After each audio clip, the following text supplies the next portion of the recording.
አከራይ ለተከራይ ቤቴ ልቀቅልኝ ወይም ዋጋ ጨምርልኝ ይለዋል። ተከራይ ደግሞ ዋጋ አልጨምርም ቤቱን ግን ለቅልሃለሁ ይለዋል። አከራይ በቃ ምትለቅልኝ ከሆነ ነገ ብትለቅልኝ ብሎ ያስጨንቀዋል። ተከራይም ምንም ችግር የለም ምችለውን ሁሉ ሞክራለሁ ነገ ለቅልሃለሁ ይለዋል። ይህ ክስተት የተከሰተው እንግዲህ ቱርክ ላይ ነው።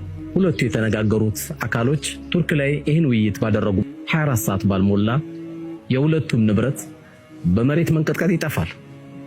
አከራዩም ተከራዩም ከዛ ሁሉ ከጠፉት ንብረቶች አላህ አትርፏቸው ሁለታቸውም መንግስት ባዘጋጀው ላስቲክ ቤት ውስጥ ይገናኛሉ።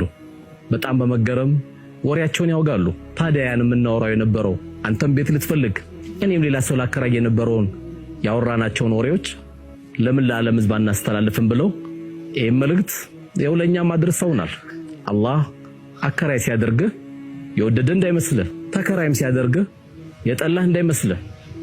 አላህ ለሚወደውም ለሚጠላውም እቺን የቅርቢቷን ህይወት ሊሰጥ ይችላል። ነገር ግን ከኛ የሚጠበቀው በቀናት በሰዓታት በሰከንድ የሚፈጠርብን ነገር አናቀምና ለሰው ልጆች ሁሉ መልካም እንሁን። ወጀዛኩሙላህ ኸይረን።